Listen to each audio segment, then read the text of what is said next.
akhirat tersebut, Allah bolehkan kita untuk mengambil sedikit bagian kita daripada dunia. Tapi jangan sampai dunia itu menjadi tujuan kita. Karena namanya saja dunia, dari kata dani'ah, yaitu alam yang rendah, alam yang hina, alam yang fana, alam yang tidak kekal. Itu pengertian dunia. Sedangkan akhirat namanya saja akhirat.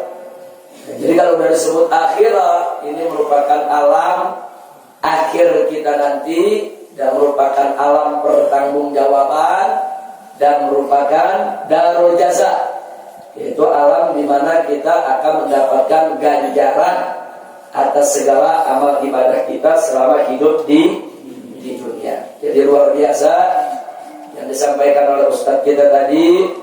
Jangan sampai kita mengejar dunia, apalagi para ustaz, para ulama lebih gak boleh lagi. Ada satu hal yang menarik yang pernah disampaikan oleh Al-Imam Hasan Al-Basri radhiyallahu ta'ala anhu. Ini pesan untuk para ulama.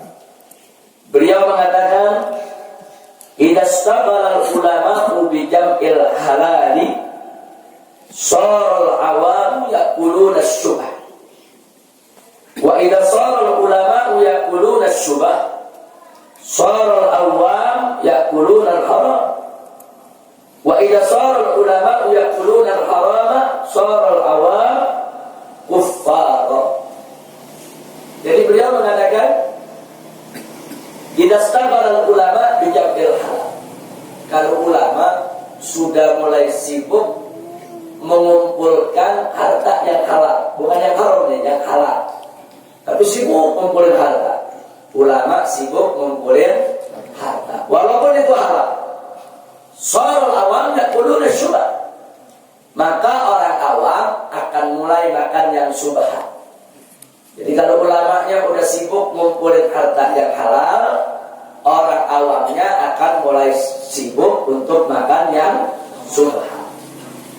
Nah kemudian berikutnya, wa idza sharul ulama yaquluna syubhat. Dan kalau ulamanya yang udah mulai sibuk makan yang syubhat, maka sharul awamu yaquluna al-haram.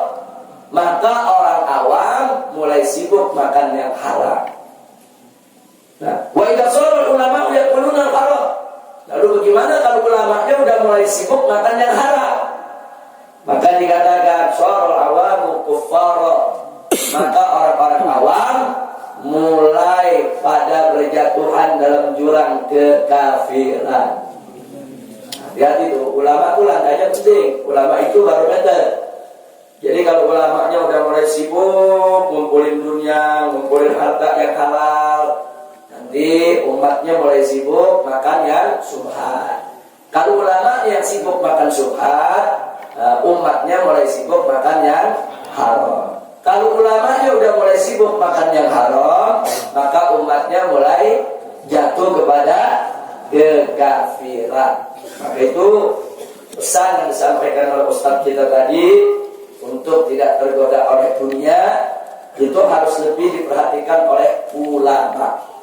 Nah, makanya kan ada pepatah mengatakan, guru kencing berdiri, murid kencing berlari. Artinya murid itu selalu ingin lebih.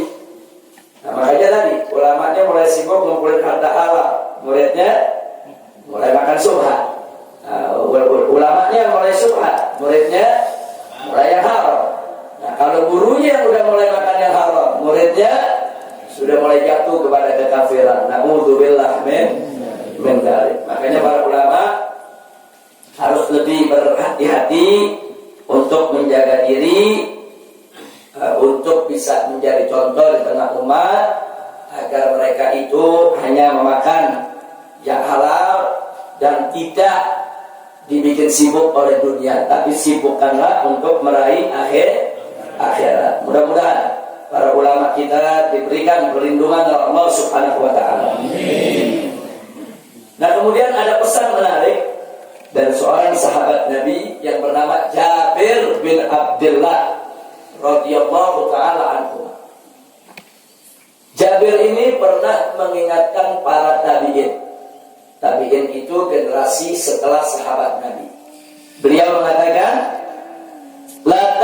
tajlisu inda kulli alimin, jangan kamu duduk di sisi orang alim, orang ulama, illa kecuali aliman, seorang alim yad'ukum min khamsin ila khamsin, kecuali orang alim yang mengajak kamu dari 5 perkara kepada 5 perkara. Artinya kita diingatkan, sekalipun kita duduk kepada orang-orang yang punya ilmu, kita juga tetap harus waspada. Karena ulama, ada ulama khair, ulama yang baik, ada ulama ulama yang buruk. Nah, kita ini diperintahkan untuk duduk bersama ulama yang baik, jangan duduk bersama ulama yang buruk. Nah, sekarang Jabir ini berpesan, di antara ciri ulama yang baik itu yang bagaimana?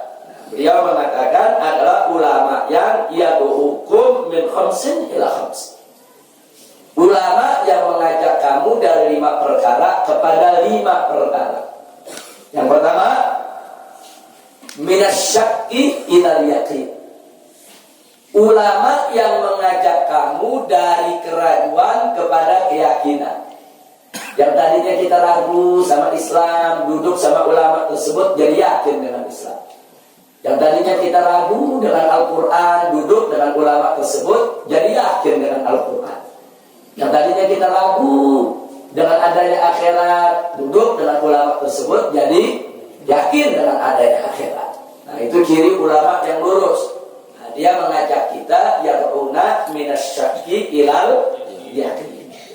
Jadi jangan dibalik. Nah, kalau ada ulama sekarang yang dari yakin jadi ragu, wah itu ngawur. Nah, tadinya kita yakin sama hukum Islam jadi ragu. Duduknya dia bukan mungkin yakin kepada Islam, malah semakin ragu. Nah, kalau ada ulama model begini, tinggalkan. Jangan kita deketin, itu berbahaya. Jadi cari ulama yang tadinya kita ragu, nggak ngerti Islam, menjadi ngerti, menjadi yakin. Yang tadinya kurang mantep, kita beragama menjadi mantap, kita beragama, saudara. Nah, itu ciri ulama yang lurus. Jadi itu yang pertama. Yang kedua, yaitu ulama yang mengajak kita minariya ilal ikhlas. Yang tadinya kita suka riya karena beramal. Riya itu beramal bukan karena Allah. Jadi selama ini kita kalau beramal bukan karena Allah, minta dipuji, mencari popularitas, hanya mencari nama di tengah masyarakat, hanya ingin dipuji sebagai orang baik, saudara. Nah, kemudian begitu kita dekat dengan ulama ini, kita jadi tahu, oh sikap riya begitu nggak bagus, itu bisa membatalkan amal kita, oh itu bisa membuat amalan kita ditolak oleh Allah. Kemudian kita bersihkan hati kita. Yang tadinya suka riya, jadi nggak riya lagi.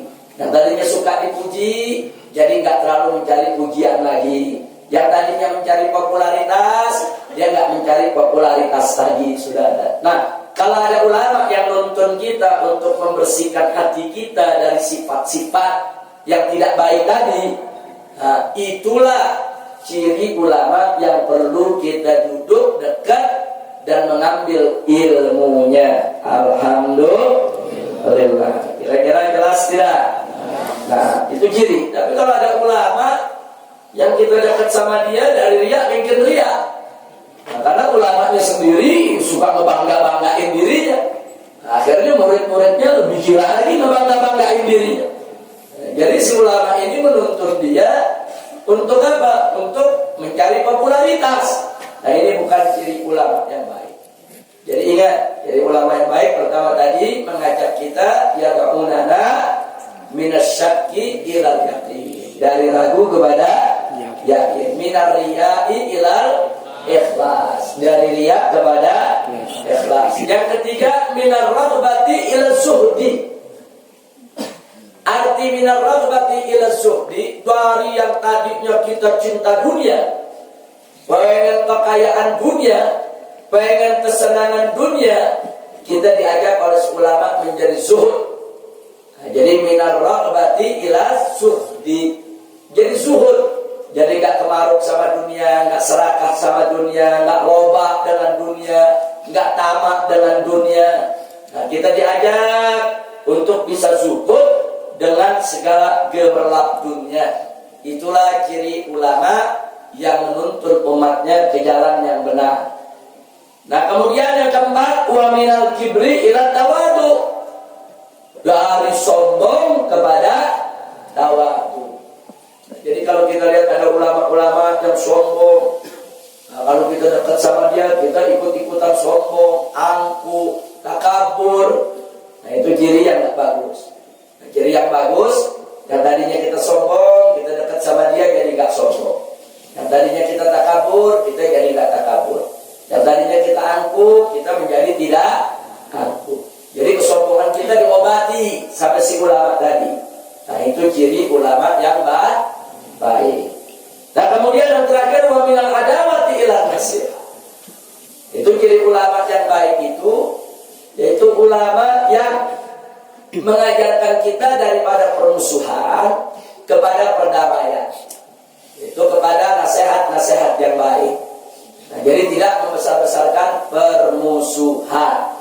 Jadi bagaimana yang tadinya kita saling berselisih sesama umat Islam, saling menghujat, saling mengkafirkan, saling mencela.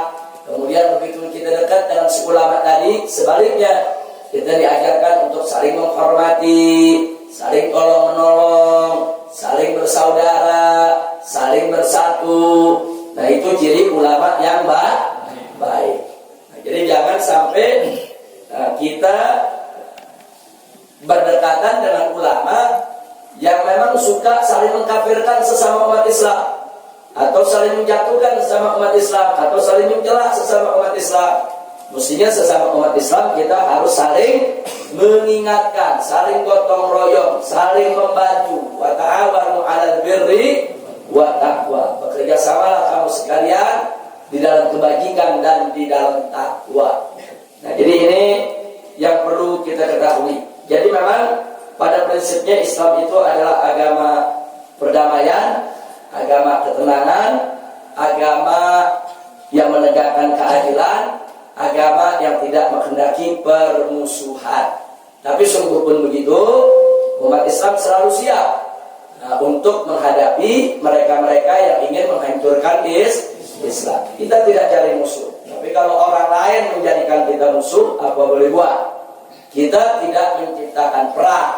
Tapi kalau orang lain yang lebih dulu menyerang, apa boleh buat? Karena membela diri dalam Islam itu hukumnya wajib.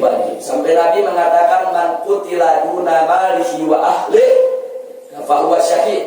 Barang siapa yang terbunuh karena dia membela keluarganya atau membela kehormatan harta bendanya, membela kehormatan dirinya, maka dia mati syahid. Artinya ad-difa' an-nafas, membela diri dalam Islam itu hukumnya wajib.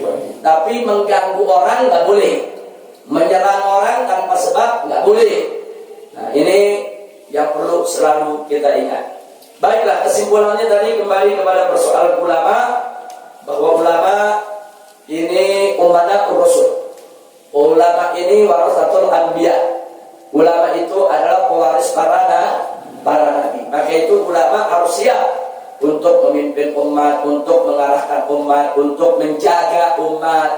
Nah, kalau umat Islam dizalimi, ulama mestinya maju paling depan untuk bela umat, saudara. Jadi jangan sampai ada ulama, umat dizalimi dia tidak peduli, umat dianiaya dia tidak peduli. Kalau tidak peduli kepada nasib umatnya, ya jangan menjadi ulama.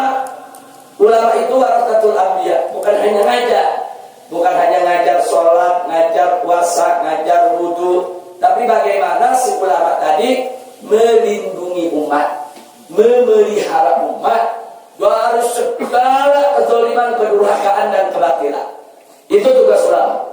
Jadi tugas ulama bukan hanya berdakwah, bukan hanya mengajarkan ilmu, bukan hanya sekedar memberikan contoh kalau dia melakukan kebaikan, tapi dia harus berani untuk menjaga dan melindungi kepentingan umat Islam. Islam, apapun resikonya. Nah ini yang perlu kita sampaikan. Jadi kalau ada mengatakan kalau gitu jadi ulama berat, memang berat. Yang bilang jadi ulama tidak berat siapa? Sudah, jadi ulama memang berat. Jadi ulama itu amanatnya dahsyat.